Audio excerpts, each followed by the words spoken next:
In the White City there lives a devil, not of fire and brimstone, but of flesh and blood. He killed his friends, he killed his lovers, he even killed his enemies. He killed every passerby he could. From within the twisting halls of his castle, he would claim over 200 souls in pursuit of profit and violence. A true sociopath, he is H. Holmes, America's first serial killer, and this is his story. Welcome back to the Historical Humans podcast. My name is Justin Woods, and I'm joined today by my co-host, Coleman. And we have had quite the brief intermission in our episodes, so we figured we'd come back with an episode that wasn't necessarily on our docket to begin with, but there's no better way to announce our recoming, our rebirth, than H. Holmes, the devil in the White City. Yes. This is our first ever fan requested podcast topic, and so if you want us to talk about something, feel free to let us know. We do actually read our comments, so if you want to hear about something, just tell us. Though our production delay is a little bit. Apparently, the research department has had cobwebs. It is not the research department. We have a backlog of fully completed drafts for all sorts of shit. It is entirely in production right now. But before Justin goes the way of H. Holmes' many business partners, we should actually talk about the man. This is something that feels like it probably should have been a Halloween episode, but screw that, we're doing it now. It is America's first serial killer, H. Holmes. His full name was Dr. Henry Howard Holmes. But if you believe that's his real name, well, it isn't. Oh, you mean the serial killer man that created a deception castle used a pseudonym? Yep.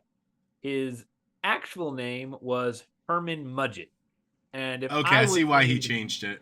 Yeah, if I was named Mudgett, I'd lie to people too. If that was my name. Herman Mudgett. Oh. Yep. Now, he's born in 1861. The nation's in a civil war.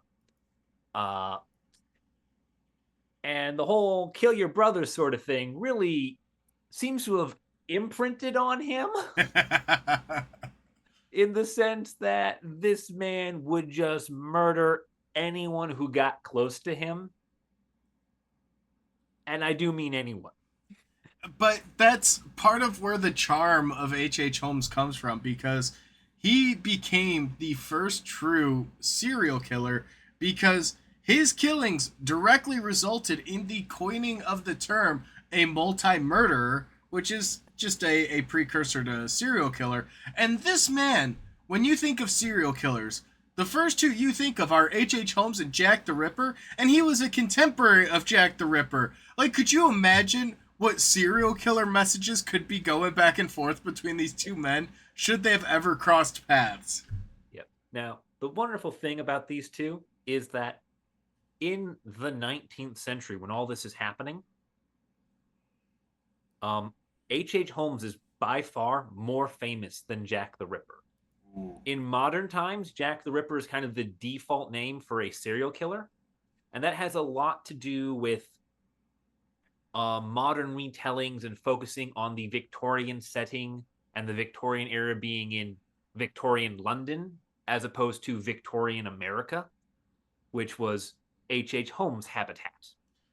And not to go too far down this rabbit hole, but there are theories out there that they are one and the same.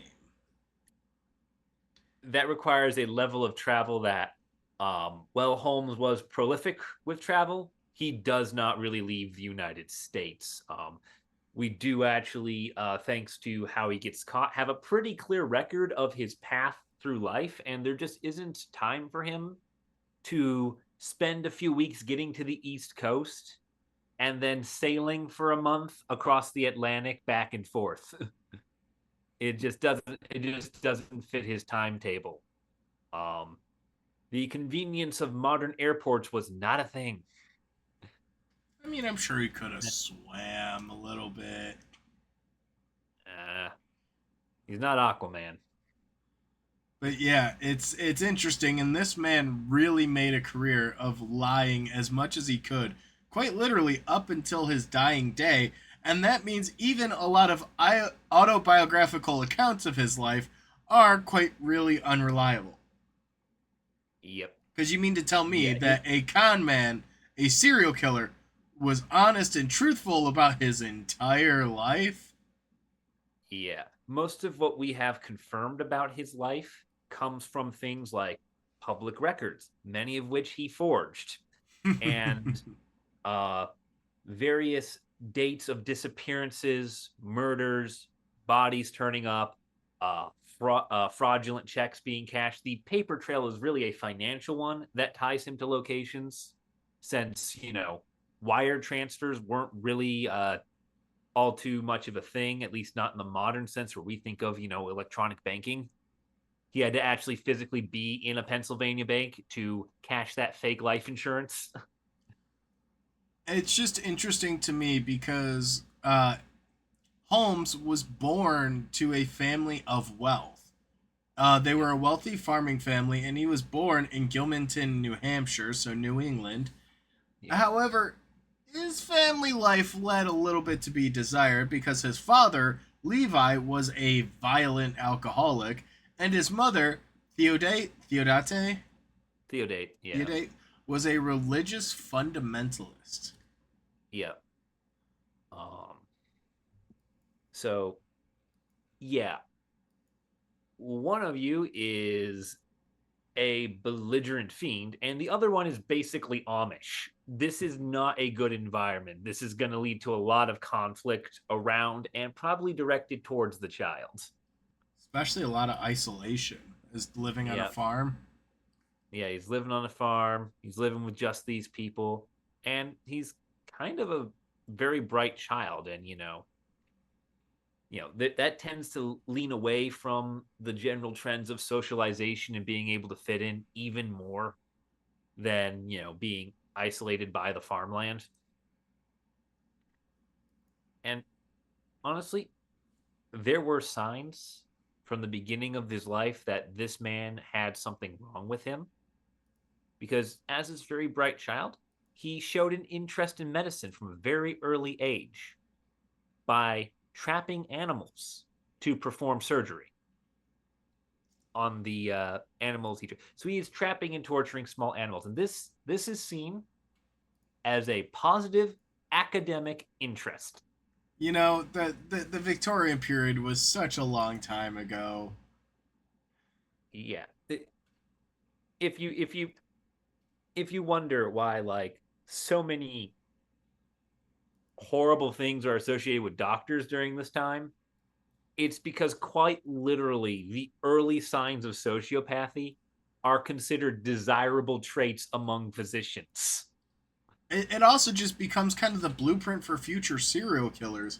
One of the key early determinations of it are ones that just kill and torture animals. And this man was doing it and being applauded for it, being told he's a genius. Yep, being told that shows that he's going to be a doctor one day, and a very good one. And to be fair, some of the things associated with sociopathy do help with being a doctor in a time when like gore is a frequent part of doctoring. You really do have the stomach for it as a sociopath, because you do not empathize with the patient, meaning you do not care about the blood and viscera of surgery. So there is a correlation for this time period, and it is very disturbing. What did start to turn heads towards him a little bit is he is supposedly responsible for the disappearance of a childhood playmate. Now, we could not figure out who this childhood playmate was supposed to be, or when they disappeared, or how. So it could just be something that you know came out of the rumor mill after he's been caught and convicted of all these other murders that he's going to commit. Or it could be an early sign of escalation, because what we do know is that by the time he leaves home for college, he is already a murderous schemer. He goes out to college and he almost immediately gets involved in conning and swindling and killing people for their money.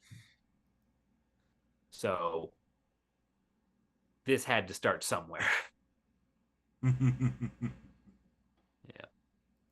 And, in order to further his pursuits of being this very bright and upstanding academic boy, with a strong interest in medicine and absolutely no terrifying tendencies at all, he is sent to the University of Michigan. And he is almost barred from graduating for indecency. What? What did he do? So, what he did is this scandal was there was this hairdresser who was a widow, and she alleged that Herman Mudgett here, doctor to be, had promised to marry her and was engaged to her and had broken the engagement. Now, our lovely serial killer friend here denies it completely, and a feud sort of breaks out. And the stain upon the university's reputation of allowing a man who would break an engagement to graduate with a doctoral degree was almost too much. And they almost just disbarred him and canceled and just kicked him out because a woman claimed he promised to marry her. He definitely did. He was definitely after her money. But he's such a good liar, he convinces them that she's just grief-stricken and crazy. Oh my That god. everything he did was just being a good neighbor because he rents a room nearby and saw this poor woman crying her eyes out every day. And he sells it as like being neighborly and maybe a bit socially awkward and or unaware. Yeah, as she's sitting there with the ring on her finger, like Yeah. sweet promises to marry, and then he's got a wife and kid elsewhere. Yep. The other part of this scandal is the fact that Holmes was already married and had a child with a woman named Clara Lovering, and he had sent Clara and his child to live with Clara's parents while he attended university, so that they wouldn't have to worry about housing and feeding a whole family, just him. This was a fairly common practice for married men pursuing higher education at the time. Your family stays with other relatives while you work towards a profession. And so, it was kind of seen as, is he cheating on his wife? Is he not? And social disgrace was grounds for expulsion. There were moral codes associated with a lot of these things. So if you did something that was considered taboo, that was considered the same thing as breaking a law. And they don't let criminals into universities in these days. They really didn't. It's interesting to me because they upheld these Victorian moral codes and moral standards, things that we would not consider to be social taboos nowadays. Yeah. Yeah. And it nearly costs him everything right at the get go. And that's when he learns he's got to get smart about it. So in 1886, he decides he's going to move to somewhere where no one knows who he is. There's no paper trail because he doesn't have to give his name for like an admission test or anything like that. And he chooses Chicago. When he gets to Chicago, he goes into Englewood and opens up a pharmacy using the name Dr. H. Holmes, just to make sure anyone looking for Herman Mudgett does not follow him here.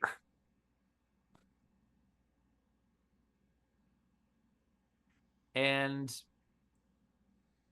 as Like, a pharmacist in Englewood, he uses his position as a physician to start killing clients for their money. He's, you come to him, you're sick.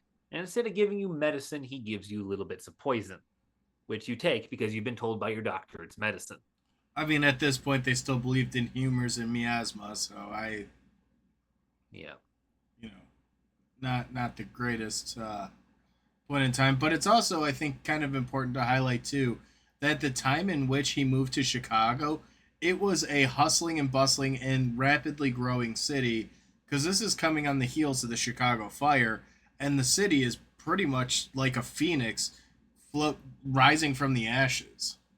Yeah. Most of Chicago has been leveled, um, and people are returning to the ruins and they are swelling it because Chicago is still an important center and the trade is still flowing through it. And more people are coming than have been uh, taken out by the fire. And those that have been displaced just move right back in, and suddenly they've got like 500 new neighbors. And a lot of people are moving out that way. I mean, there is a lot of land speculation. Chicago has a home to two major land speculation booms. And Yep, yeah, good old H. Holmes, as the lovely neighborhood doctor and pharmacist, just kind of got friendly and cozy with his new neighbors. yep. And he'd he'd make certain arrangements, certain documents as this educated man, as your doctor. He'd give you advice on what you needed to do to protect your property, which, consequently, oh, you don't have anyone.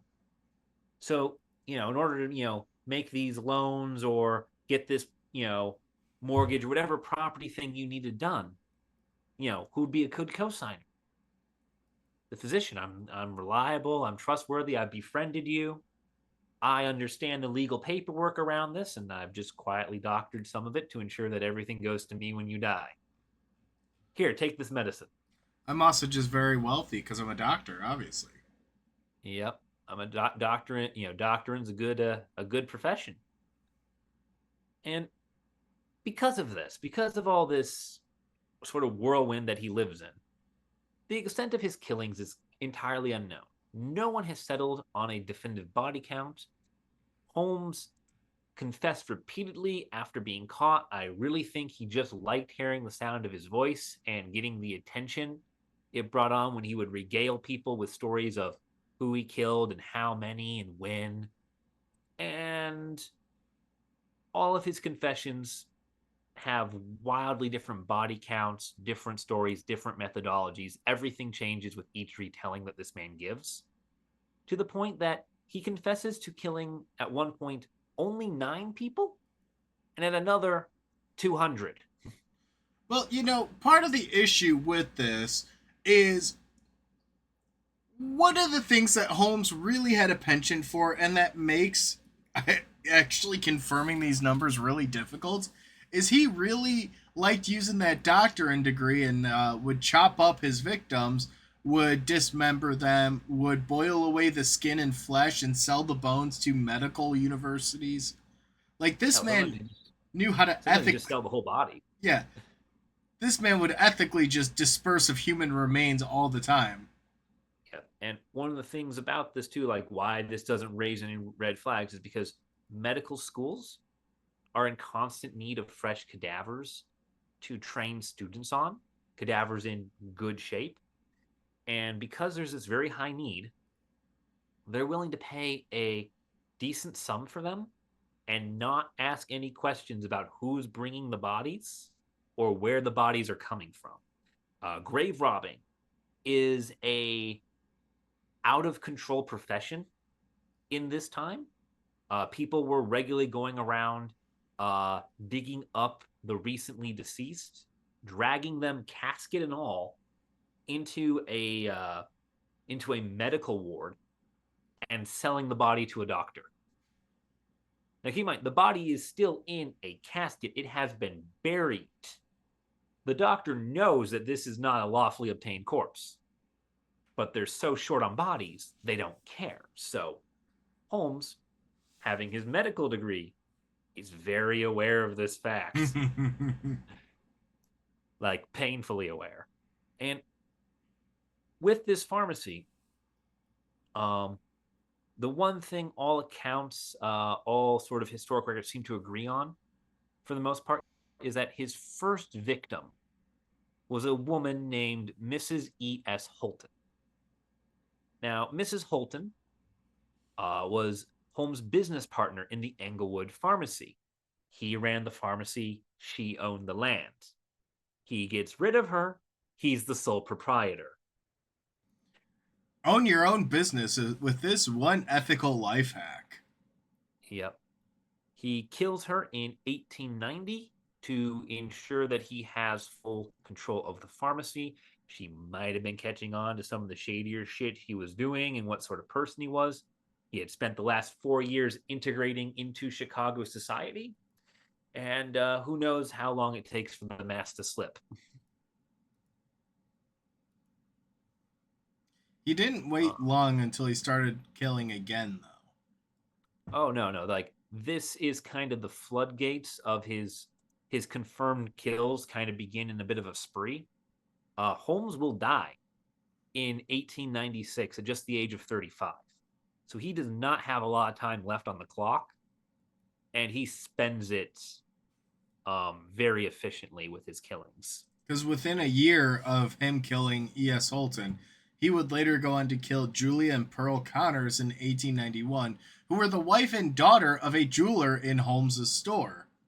Yep, yep. Uh, Yeah, yeah. After Holmes took over the property from Mrs. Holton, he suddenly had much better access to the other businesses in that block and their families. and he really just went after it. And it wasn't other families either. No, no, no. He really liked to keep them close because some of his next victims were Minnie and Nanny Williams, which was Holmes's fourth wife and her sister. And Mr. Holmes had a lovely little habit where he was legally married to all four wives simultaneously because he would marry the women and either kill them or abandon them after he took all their property, and he maintained the four marriages simultaneously by just using different aliases. They all Yep. knew a different man. Yep. They all knew a different man. They all, none of them really knew where to find him too well. You know, they would just regularly receive letters. They were holed up in different states, and the ones that got a little too close, they might be a little bit brighter, a little bit more insistent on him being present. Those ones did not live. Yeah. It's unfortunate, but realistically, this man just really didn't discriminate. Even a woman by the name of Emmeline Sigrand, who was his own mistress. Yep, yep. It didn't even need. He didn't even need the ring for that one.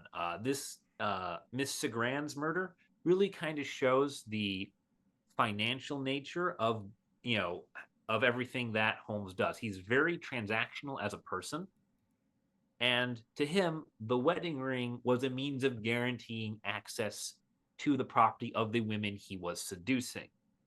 Miss Segrand did not require the wedding ring for Holmes to get access to her property, so he didn't bother with it before killing her. And that's just uniquely horrible. Well, and then for he didn't even discriminate between men and women really because he would also go on to kill Benjamin Pitezel Yep, Bedazzle, yep.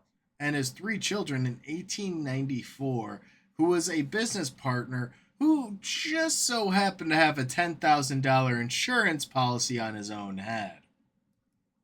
Yep. Now, if Peitzel sounds like some sort of financial crime, you're not entirely wrong, because even though it's not a crime in of itself, the man was as much of a was as much like Holmes as another man could be. He was a career con artist, and one of the things that gets Peitzel killed is Peitzel had a wonderful habit of faking his death in order to collect insurance premiums. Oh. And Holmes figured this out and got him for real.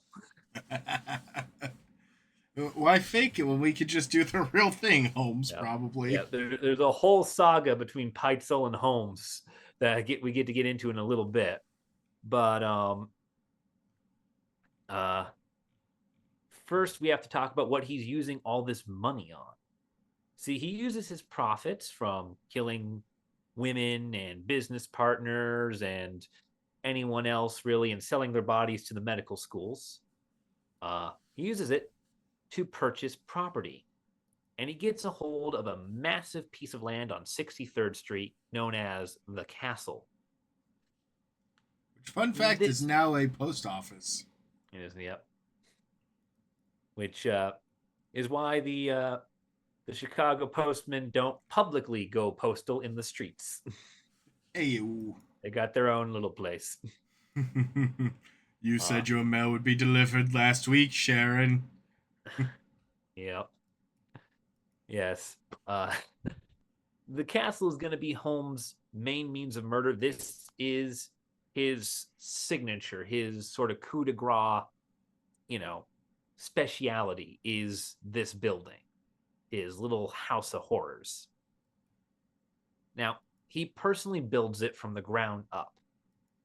And to do this, he would constantly hire and fire contractors to build up various parts of the building. He'd give them different layouts, different blueprints, and basically the guy who did one part of the first floor would have nothing to do with any other part of the house. And then the next guy would have nothing to do with the part that was already there. So some of them didn't, the people coming in later don't know what work's been done previously. And the people who are there earlier are kicked off the project before they can tell them. That's a whole different level of logistics that I just don't think people are ready to talk about because it's hard enough getting one contractor to show up on time. But to continuously hire and fire them and have people show up and continue Yep. construction, Yep. truly impressive. Yep. And, you know, he would change his layouts and schematics depending on who was working for him and doing what. And so only Holmes knew the entire 3-story layout. You couldn't look up this building in any sort of public records because all those records were technically falsified. They don't match the building. And the whole point of this building was it was designed to purposely disorientate, trap, and kill its inhabitants. It had everything. This is the sociopath's playground right here. Because you have an insulated vault, gas vents, and dedicated gas chambers, hidden passages, peepholes, doors that would lock from the wrong side, false walls, trapdoors, and most importantly, multiple soundproof rooms so that you can have a guest in room A while you're murdering someone in room B and not have to worry about that adjoining wall. Somehow, I don't think that's the most impressive or like worst part about this place. Somehow, I seem to think the dedicated cremation oven, as well as the dissection and torture table, that to me really that seems to take the cake because holy fuck the mechanization of that and the just habitual nature to have both handy and readily available. This man was like, ah yes, how can I dispose of the remains? Ah yes, cremation. But if I Yep. want to keep them alive just a little longer, and then the other part that we don't really talk about all that often is the gas chambers that he had weren't always lethal.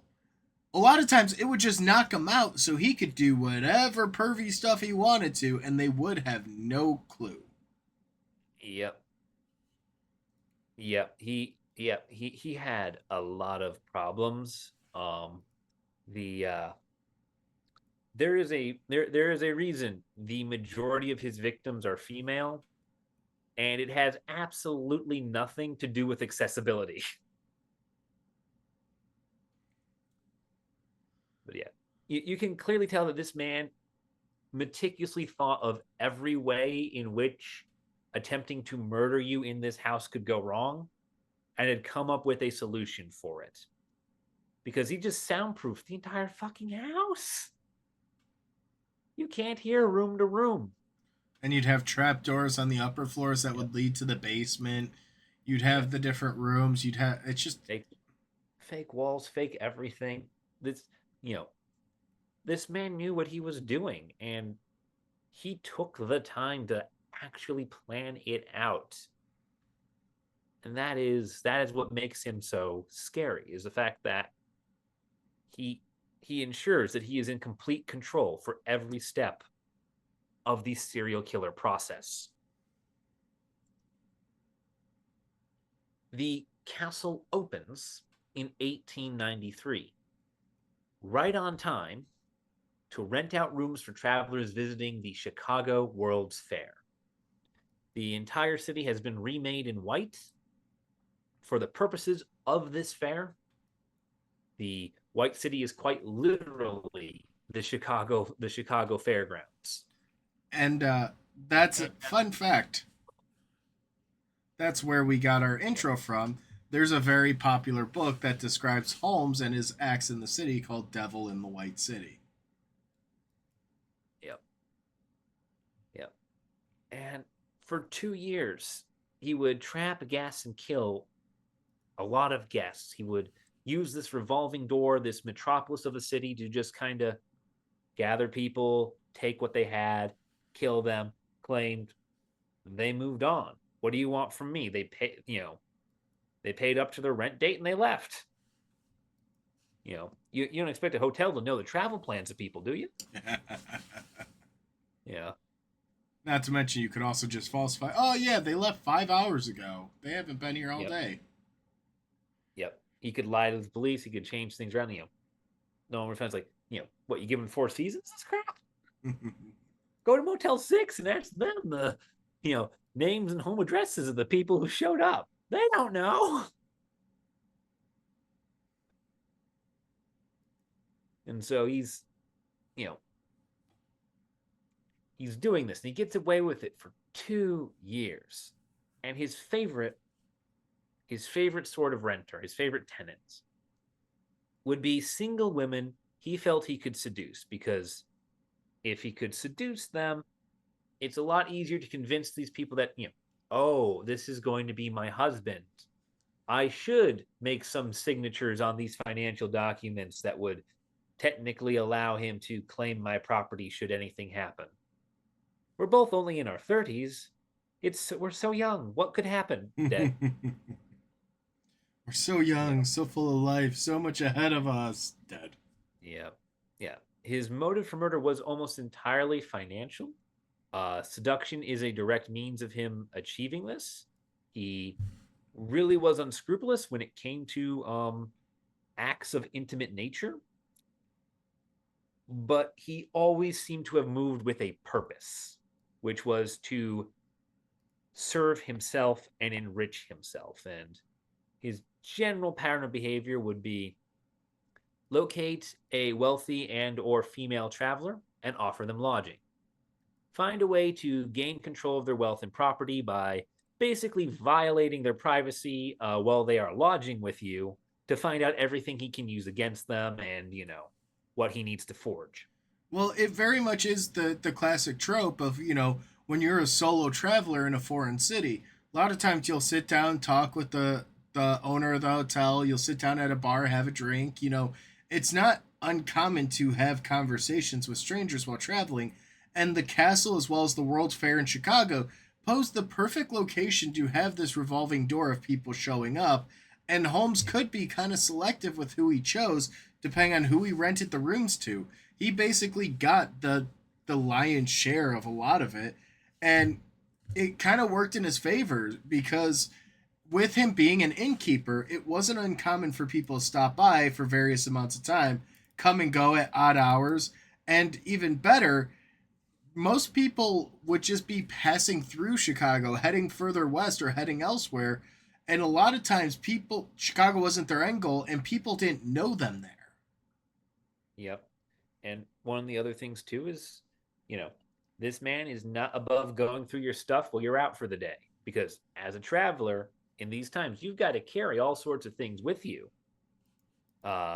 Various financial documents, identifying papers. I can't speak. Help. Identifications, yes. I'm dying. You would basically carry your whole life with you because at this point in time, your travel could be months, years. Yep. It's not like you're taking a weekend trip unless you're coming from like South Bend, Indiana. Yep.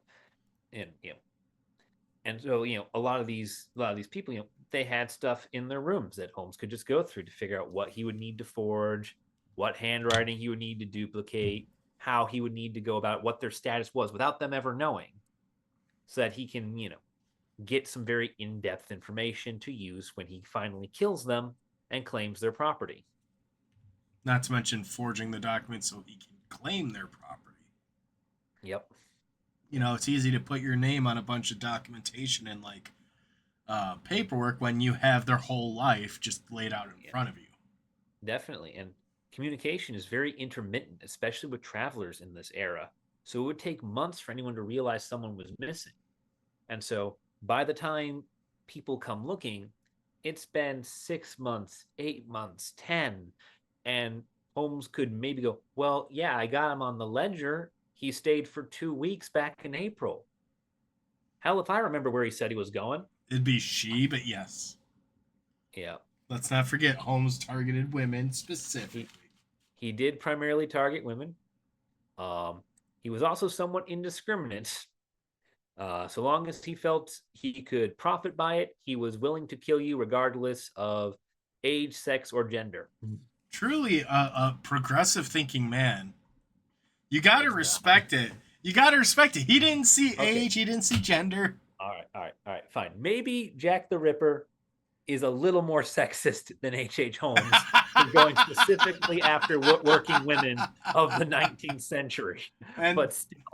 That's the quote we need to have from this episode, is Jack the Ripper was more sexist. This is some weird America is better than Britain thing. At least our serial killers aren't sexist. Oh my god. Yes. Exactly. I mean, but at the same token, the World's Fair was a really big to-do. I think close to 2 million people came through the city of Chicago for that fair. So you're talking a couple of hundred out of millions. Yep. At most he killed 200 people out of millions of travelers coming just for the World Fair, plus millions more who are just passing through the city, traveling to other things, plus the, million or so people that actually live in the city. It wasn't quite that big at this time. I think we were just under 1 million. Yeah. Anyway, he wasn't above killing inhabitants because his first kill, Miss Holton, or Mrs. Holton there, she was a resident. She owned the pharmacy. Well, that's the motive in itself. Yep. Now, unfortunately for Holmes, the castle is only in operation for 2 years. Like Blackbeard, Holmes has something of a disappointingly short career for how famous he gets. And the castle, he's forced to abandon it in 1895 when the police raid it because all these people keep fucking going missing. And they keep doing it on this block. And the reason he gets undone is by another group of people that we've talked about and have their own podcast. No, don't you dare. Don't you dare fucking say that name. It's another Chicago-based If it's the Pinkertons, if it is the fucking Pinkertons, I'm going to blow my gasket. The Pinkertons hunt him down. The Chicago is their home turf. Those fucking, they're everywhere. They're everywhere. They were founded in Illinois. They were founded in Chicago. and Holmes is making them look bad. You're a private investigator, law enforcement company, and your city is home to the only serial killer in the United States. It's always the Pinkertons. We haven't seen Aaron for 3 months because of them. We're never going to see Aaron again. Just accept it, okay? I have hope. I have faith. Listen, if this was the mob, we'd have seen a finger or something by this point. God. But we haven't. And we haven't even talked about all the mine strikes. All the different times that the Pinkertons got involved. No, but they had to stop the first serial killer. Yep. The Pinkertons have their own episode. They are a unique and unsavory group of individuals who take the enforcement part of law enforcement and leave out the law. The law doesn't exist here. Yeah. Anyway, in 1893, the same year that Holmes opens his castle, he's briefly arrested for fire insurance fraud. And then again in 1894, he's briefly arrested for stock fraud. And this brings him to the attention of a Pinkerton by the name of Frank Geyer. And Mr. Geyer uh, is sort of assigned to watch H.H. Holmes because he's clearly doing something shady with all these insurance schemes that they haven't quite been able to nail him on. And the Pinkertons would love a high profile case of a serial fraudster who has eluded the police repeatedly being brought down by these assholes. I love this whole setup because it's like, ooh, we just know he's up to something. We just know he's up to something. And can you imagine when that bombshell dropped of, oh. It's like going after Al Capone because you think he's a tax dodger and finding out he ran the Chicago mob. All right. This is like that. Because they start looking at him and they start tracking. They start tracking who comes and goes from places. And they start realizing a lot of Mr. Holmes' guests don't exit through the front door. And there ain't no other door. And so they hit him with another insurance fraud charge in 1895. And this is where Geyer proves Holmes is responsible for Peitzel's death. Now, Holmes and Peitzel had this lovely habit where they would like to travel the country together, committing insurance fraud. Both of them were serial fraudsters. Peitzel's already on the radar for shit, so is Holmes. And their policy was simple. They would move to a new state. They would take out an insurance policy on Peitzel. Holmes would go, I'm Holmes, this is Peitzel, he's my business partner. We'd like insurance policies to insure against loss of revenue should one of us have an accident while we traveling businessmen travel. And the insurance companies would go, okay, sure. And they'd make the arrangements. And then a few weeks later, Peitzel would kick it. And Holmes would come in and collect the insurance.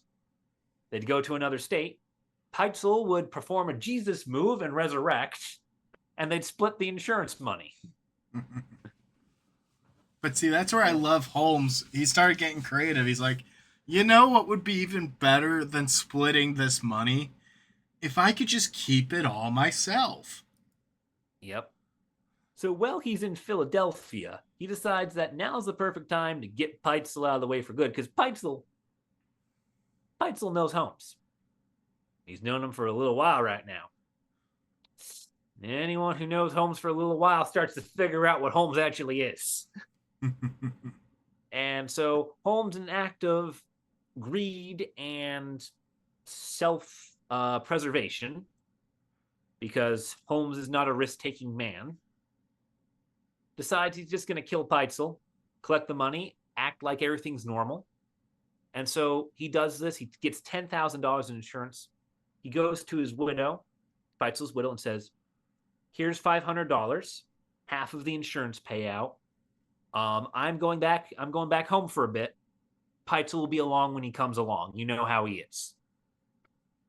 Peitzel's widow's like, yeah, I know how my husband is. And then Peitzel doesn't show up. And 3 of Peitzel's sons, who also know what their father is like, start thinking, maybe that wasn't what happened. So Holmes just starts murdering them. Hey, wait a minute. Which leads to like this whole domino chain of the Peitzel clan figuring out that Holmes is murdering them, only to be murdered by Holmes. I was going to say, when you start offing the other ones who find out, it starts to get just a little suspicious. Yep. Now, Holmes is not home for the police raid in Chicago.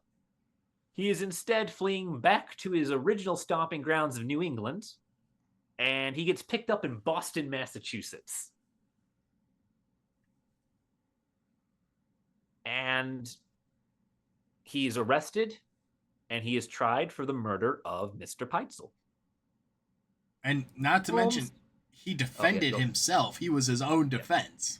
Yeah. Holmes does the thing you should never do in court, which is defend himself. However, this is the time before you had court-appointed lawyers. It was on you to go out and hire someone to serve as your legal team. If you couldn't or wouldn't, you had to take the stand yourself and defend yourself against the fully educated legal prosecutor provided by the state. And if that sounds like an unfair battle, there's an entire Supreme Court case dedicated to why that should never be allowed to happen.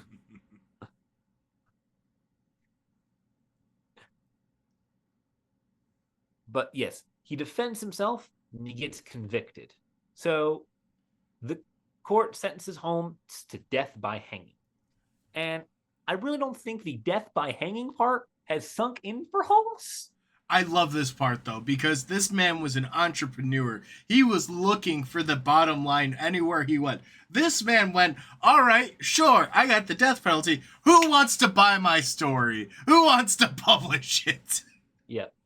On death row, he sells his story to the Hearst Corporation for $10,000, the exact same amount of money for which he murdered Peitzel, the man for whom he has been convicted.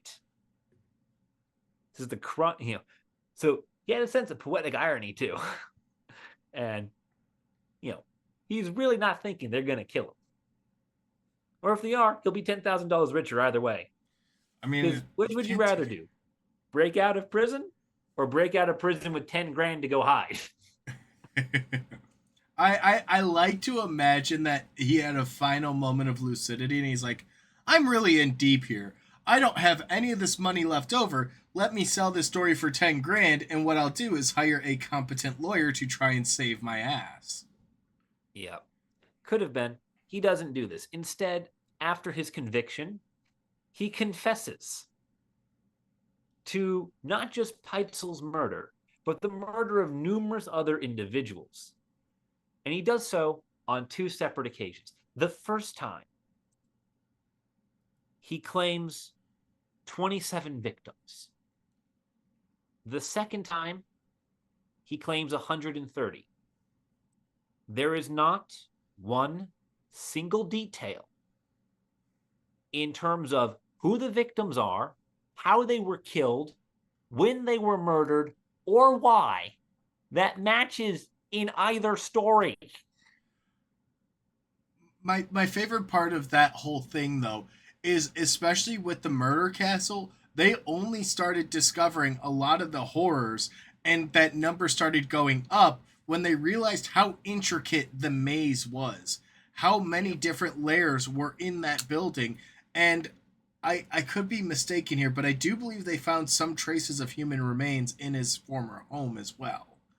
Yes. And because of all this, because of all these things that are coming out and the media latches onto it and it's a sensation and everyone wants to hear from the multi-murderer. Everyone wants a piece of the devil in the White City. They want to know about it. What makes someone go that wrong? The speculation reaches a point where the estimate hits 200 victims because everyone is convinced that even at 130, Holmes is holding back. And he's such a compulsive liar. No one believes that's the actual number, even if it was.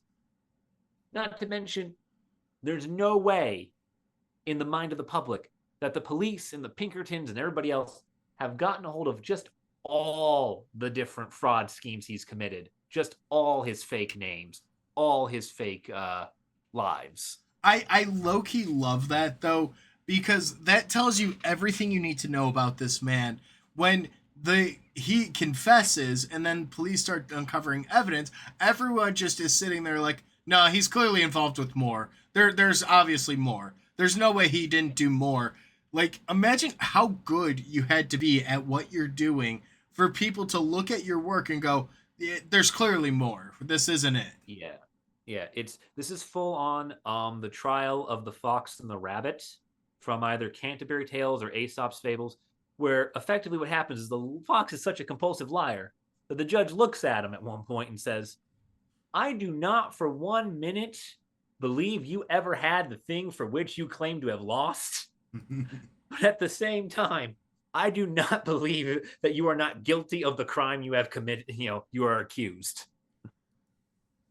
It's interesting too because this caught such a fervor and whirlwind in the cultural zeitgeist at the time that it began spawning a large number of artistic works and renderings. I mean, obviously Jack the Ripper was contemporaneous, but this is a lot of the inspiration for Mhm. authors like Sir Arthur Conan Doyle, who began writing the Sherlock Holmes stories because the idea that someone was so calculated in their crimes, imagine having that as a counterpoint as a detective who's able to uncover and unravel that in real time. Yep, yep. Both Jack the Ripper and H. Holmes were probably an inspiration for Moriarty. You, Uh, you'd think that. Yeah. especially because prior to this, Although Sherlock Holmes did come out before Holmes was caught here, because Sherlock Holmes, the first book comes out, I believe, in 1887, and oh, Holmes then is I'm captured mistaken. and made public in 1895. So Holmes is murdering folk at the same time that this is being written. It's just the Victorian fascination with With death high functioning sociopathy. and death, the Victorians absolutely adored death. They worshiped death. They were so grotesquely fascinated by it. Yeah. Now, one of the fun things with Holmes is the counter argument to the 200 puts his victims at 9. We also know this estimate to be wildly incorrect because his named victims alone, the ones that we have confirmed names, dates, times, everything for, sits at 10. You got Peitzel, you got Peitzel's 3 kids. You've got Emmeline Segrand, Minnie and Nanny Williams, Julia and Pearl Connors, and of course, Mrs. E.S. Holton, the very first. And those are just the people whose names we have. The dozens more who just went into that house and disappeared, we do not know. There could have been just one victim. There could have been 100. And that's kind of the also the fucked up part with him running the establishment. So he was able to kind of cook the books and change people's names, delete them from the records, keep them in the records. He really had full control.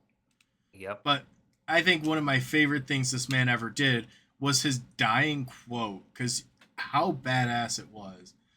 Yep. Because he Yep. was asked to explain his actions after his conviction, and he said the following: I was born with the devil in me.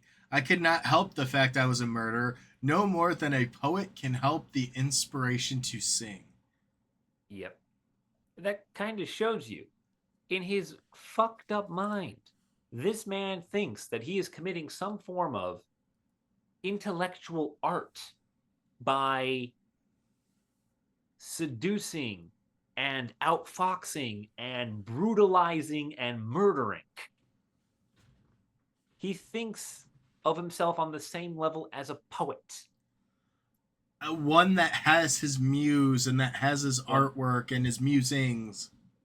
you know, and this shows, I think, most clearly out of all the things that show it from Holmes, the fact that he is suffering, probably since birth, with sociopathy.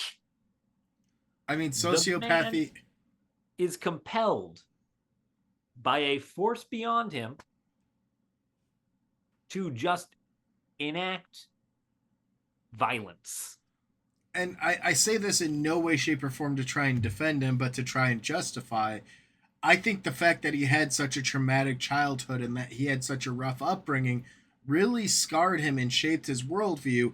And I think a lot of that is where you tend to see some of these behaviors really manifest. You know, if his mom was really this fundamentalist, someone who's very strict, you could see him having these repressed feelings and actions towards women and wanting to outcun them to be smarter. And, you know, the opportunistic nature is also something not to be missed because this man knew the exposition was coming, knew that there would be a lot of travelers, and built this intentionally with the goal of having a hotel. Yeah. Like the idea that this was so far planned in advance that not only was he able to rotate in and out contractors, do different construction crews, design and build this murder castle, but he did so in time for it to be effective during the World's Fair. Yeah. Yeah. You know, this man was meticulous. He was materialistic, and he absolutely would have systematically murdered his way through the entire human race if given the opportunity. It's funny you made the connection to Al Capone because just like Al Capone, he was brought down by something completely outside of the crimes he was actually committing. This man was brought down for fraud when in reality he was one of the most prolific serial killers potentially in American history. I don't know if anyone else has gotten anywhere near 200 victims. Yeah. And one of the things too with him is, the fraud was a big part of, the crime he was committing. His whole half of his motivations from the murders was fraud. It's just, he's also murdering the people. And, it is very much like the Pinkertons to focus on the money he's stealing and not the people he killed. No, because they're effectively a group of mercenary cops. Yep. Their goal isn't they have the end goal. They don't have like an intermediary. Granted, this is unusual from their usual, union busting, strike busting, security details. They're not always ones to go after financial crime. Yeah. Well, they did start as a financial crime unit because their first big thing was counterfeiting. Yeah. That was their original racket. Then they realized, hang on, we can make a ton of money with like a whole espionage, bodyguard, thug bullshit. And they just turned themselves into a slightly more legitimate version of the mafia. It's just kind of cool and kind of funny seeing the different points throughout history in which the Pinkertons just kind of manifest and pop up. And I know we have the running joke with Aaron and the Pinkertons, but in reality, it's not too far gone from the work they actually were doing and committing.